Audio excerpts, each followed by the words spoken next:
So, Keke Palmer put her perfectly pedicured foot in her mouth last week when she said on Twitter, "Imagine if EBT could only be used to buy healthy foods." Ugh, stepped into a landmine with that one.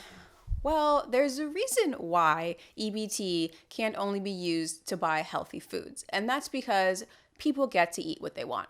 We still kind of have freedom of choice in this country, and just because the government is giving you money doesn't mean they get to dictate all of your choices. That is number one. Now, Keke went on to clarify. She actually proposed a plan. She said to Kamala Harris, she tweeted at Kamala Harris, what if people who had SNAP benefits could get the healthy food they wanted for free? Which means it wouldn't come away from the regular benefits, and they could just go into a store, pick up an apple, and get that for free. Okay. On the face, it seems like a good plan, but let's take a closer look at that. Let's really look at Keke's tweeting bonanza in two parts. One, what everyone got mad at her for, which is judging what other people were buying on their EBT cards, which historically has been problematic. I give everybody the benefit of the doubt, so there's no reason for me to assume that Keke was coming at this from any other place than a place of love and trying to help. So let's look at this in two parts. First, celebrities telling other people how they should live their lives. That's actually pretty funny because celebrities pretty much have nannies looking out for them. Now, for a lot of people, when Keke tweeted this, it seemed as though she was punching down. Like, look at this beautiful celebrity in her ivory tower telling people what they can and cannot eat. How dare she? But I don't know if the blowback was necessarily from that. Now imagine this. Imagine this scenario.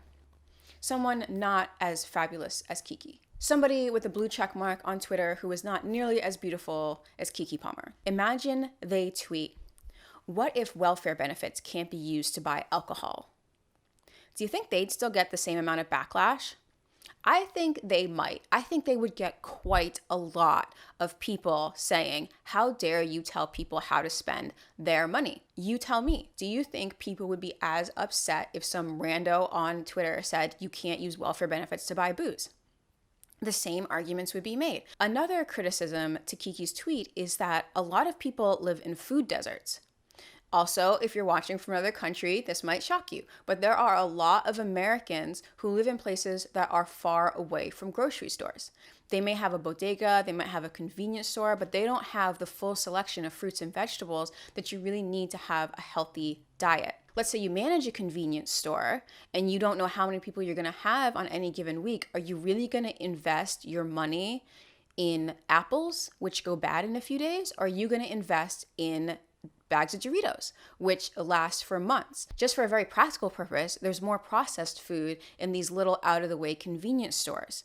And these little out-of-the-way convenience stores are sometimes the only places that people have access to. It's not their fault. It's really nobody's fault. It's just a poor system of infrastructure in our country, and oftentimes very poor public transportation. So people who do live far away from grocery stores really can't get there, especially if they don't have the money for a car. It's just sort of the luck of the draw. Where were you born? If you were born in out of the way Mississippi, 30 miles from a grocery store, you are at a severe disadvantage when it comes to staying healthy. And we do have to be more compassionate toward those people. But let's say Keke was not punching down. Let's say she legitimately was concerned about people's health. I'm gonna give her the benefit of the doubt. She seems like a really nice lady. I've seen a lot of her tweets and she seems cool. If that is the case, why pick on Doritos? If you're having a family size sharing package and you're not sharing, okay, maybe that's a problem.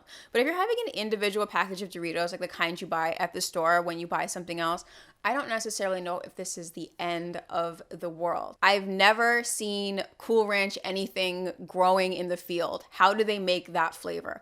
I don't care. I do not care. Cool Ranch Doritos are delicious. How do we start talking about Doritos? Whatever, that's not the point. The point is 2/3 or more of the public is overweight. Uh-oh, there's like a third that don't really have those excuses, huh? These may be the people she was talking to. These are the people who just don't want to be told what to eat. They're pretty much everywhere. And I get it. it's hard to eat healthy. It's not just more expensive, because that's actually debatable. Now, to eat organic, that can get really expensive, but you don't have to buy an organic apple. You can just buy a regular apple. A regular apple is not just poison. It's still an apple. I know there's been this push for organic recently, and yes, there are pesticides. In about 30 years, I would like to see the stats on the people who ate the same food, organic and non-organic, because I think it would be really hard to distinguish what makes organic eaters healthier. Is it their general higher income, which translates into better healthcare, etc., or is it the actual organic food? I just want to see it. I just want to see the numbers. I'm all about the numbers. That's why I'm taking Keke's plan seriously. But how hard is it to eat healthy? For those third of people who don't really have an excuse, that third that Keke was talking to, how hard is it for them to actually eat healthy? I'm gonna be honest, it can be difficult. But it's not difficult to eat healthy. It's difficult to transition from non-healthy eating to healthy eating, because there's about 1 week where you are absolutely miserable. Nobody ever wants to tell people getting onto a healthy diet this. They're like, you're going to be so happy in a year.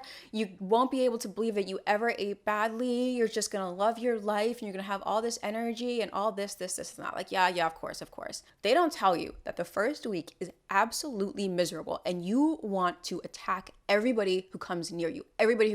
If they're not made of chocolate, you just want to shank them. Nobody tells people that, because you basically have to detox just a week so that you can break the addiction to these sweet, delicious things. If you are trying to eat healthy, God bless you. You are doing a great thing for your family and your community. You have no idea how much of a change it's going to be to your life. However, maybe don't be around your friends and family if you can avoid it. Just say, I'm taking some me time. The best detox I ever had was with my friend Fabi, and we both decided we're not going to do sugar for 30 days. And every time we wanted sugar, we would text each other. And the first week, we were just texting nonstop. It was just like, can we have sugar now? I mean, what is sugar? Do dates count as sugar? She's saying dates don't count as sugar. This whole time she's eating dates, which are pretty much nature's sugar. And I'm over here like actually following the detox. That is absolutely not the point. I was actually talking to some of my friends about this. And we were talking about Beyonce's homecoming. And I just said how inspired I was by how good she looked. And it inspired me to want to look good too. But they were like, of course Beyonce looks that good. She has all the money in the world. So what if she has all the money in the world? That means she has all the money to buy food, not to not buy food. Shouldn't it be less expensive to be thin when you think about it? It means you just don't buy the food and then you just don't eat. It's actually free to be thin. Anyway, that's beside the point. They were saying that, okay, she has a nutritionist, she has a personal trainer, she has all of these things, and so she can be thin because she's rich. But look, we have YouTube. You're watching me on YouTube. You can go on YouTube and find any exercise video you want. You can find any nutrition video you want. And Beyonce will be the first one to tell you how she got thin. Anyway, I think it's a matter of discipline. They disagreed. Let me know what you think. Okay, back to scene. Keke's plan. She proposed to Kamala Harris that what if people on SNAP benefits, people with EBT cards, could go into any store and get whatever healthy food they wanted and it wouldn't come out of their benefits. Because as we all know, EBT benefits are limited. So if they go buy healthy foods, then they might not have enough benefits to get all the calories that they and their family need. At first, this doesn't seem like a bad plan. It certainly makes sense. Think about this. Why did Obama go so hard on healthcare in his first term? Because it's expensive. It is eating up so much of the national budget. After 65, everybody gets government healthcare. The costs are skyrocketing, and they would have taken up so much of the budget within 20 years that the United States wouldn't be able to do anything else. Of course, wage war. Of course we can wage war. We'll always have money to wage war. But like educate the kids, fix the highways, like never. It's just going to be healthcare and waging war, which nobody wants. So that's why Obama went in so hard at healthcare on his first term. Also, on the flip side, Michelle went out and tried to improve the nation's nutrition. And what did she get for that?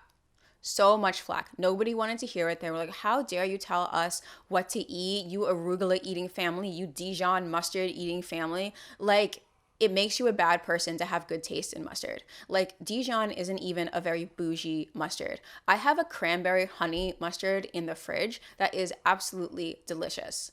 It's not the bougiest mustard in the store, but it's pretty high up there, and I'm not ashamed of it. It's a tasty mustard, and if you can get it, you should. with your EBT card. Just because you're broke doesn't mean you can't be classy. A lot of people don't understand that. You can be broke and classy at the same time. In fact, you should. How dare the oligarchs try to take that away from you? But that is neither here nor there. What if everybody on Snap could walk into the store and get what they wanted that is healthy for free? Well, let's run the numbers. There's almost 40 million people on Snap. That's quite a lot of people. There has to be some limit. We can't have 40 million people walking into the store whenever they want it and just getting anything that they thought was healthy. Also, who decides what is healthy? I'll tell you what, the corn lobby is going to come out swinging and say Doritos are a health food. Watch that happen, and then they'll be able to get Doritos free. Well, what would that do to the rest of us? It would drive up the cost of Doritos, because we see from healthcare, we see from student loans that when the government comes in and says, here's a blank check, that these companies just keep increasing the prices, because why wouldn't they? They have to make money. Legally, they have to make money, which is absolutely ridiculous, but they do. So then people who weren't on Snap, the rest of us, the working class, the middle class, that apple, which someone on Snap gets for free, now it costs us like $4. $4 for an apple? Oh, believe it. You see how much college tuition is? You know that apple is going to be up there. Right now, the government's spending about $70 billion a year on the SNAP program. If we assume that everybody on SNAP now gets $20 a week towards healthy food, that would just about double that cost, because you have to factor in administrative costs. This is the government. They have to hire these people. They have to spend $10 billion on a website that doesn't work. They're going to waste some money. So something that to us would seem like, oh, this could be cheap. In fact, there's extra bruised fruit. Why don't they give that away? No. This is going to cost so much more than that. Now, I really don't have a problem with the cost of food stamps doubling in this country. People who are fiscally conservative might be like, how could you say that? Is nothing compared to the cost of diabetes. It's nothing compared to the cost of heart disease. We all know that a lot of these preventable illnesses cost way more than the SNAP benefits. That's not really what I have a problem with. What I would have a problem with is that the cost would go up for everybody else. Broccoli is going to become a luxury item. People just won't be able to afford it anymore. Ugh. The cynical part of me says the country is run by scam artists and everybody just wants to make a buck and they really don't care how much it costs for a middle class family to feed their family. I really want Keke's plan to work, because when you look at the cost of healthcare, just healthcare, not even factoring in that a fifth of the youth aren't fit enough to join the military, like whatever, how fit do you have to be to drone someone from Texas? The military commanders are very concerned that our youth isn't fit enough, and I get it. But I'm just talking right now about the costs of healthcare. That's not to say we don't have a major public health crisis on our hands. And I'm actually really happy that Keke said something, because we do need to get this discussion going again. It's been about 10 years since Michelle Obama started her plan. People were very bitter and resentful that she tried to say anything at all. So that discussion kind of waned down. And now I think we do need to start it up again, because these healthcare costs are not going down. If anything, they're going up. Eating badly has terrible effects on people's health. They're not as happy. They can't function as well. And of course, then they have health problems that are doubly draining and expensive. And of course, then they need pharmaceuticals and so forth and so on. It's just a never-ending cycle of despair with this unhealthy eating, and we do need to do something about it. Whether it's updated food delivery systems, whether it's increased public education as to what it means to be healthy. I don't want to jump on Keke. I don't think it's fair for all of Twitter to have come down on her. Regardless, we do need to have this discussion again, because it's getting to be a national security issue. It's a major public health crisis. Now, we're so distracted with coronavirus, our latest public health crisis, that we completely forgot about the obesity epidemic and the diabetes epidemic and preventable disease epidemic that's draining the nation's coffers on a daily basis. But that's all still there. So that's nice. That's good. Healthy eating stands up. Like, you can look at a painting of a cornucopia from 500 years ago and that still looks beautiful. The same kind of fruits, the same kind of preparation, that looks absolutely beautiful. But my friend runs a page called Cursed Cookbooks. She shows pictures of processed foods from like the 50s and 60s and how it's prepared. And oh my God, this is terrifying. I will put up some pictures, but basically healthy food stands the test of time and processed food really doesn't. Another time, I'm going to tell you about the time I gave my Icelandic friend a fruit snack and he was like, "What is this?" And I was like, "It's a fruit snack." And he's like, "Why don't you eat fruit?" That's beside the point. The point is, I think Keke was trying to help. I just don't see that this plan is feasible, although it comes from a really good place. What do you think? Do you think Keke's advice was good? A lot of you are going to say, look, Keke was right. A lot of people got mad about it, but Keke was absolutely right. And that is a valid opinion. If you have that opinion, respect. Also, is it possible for us mere mortals to ever look as good as these gorgeous celebrities, even though we don't have the money for a nutritionist and a personal trainer? Can we do it on our own? Let me know in the comment section. I love you guys' comments. Subscribe.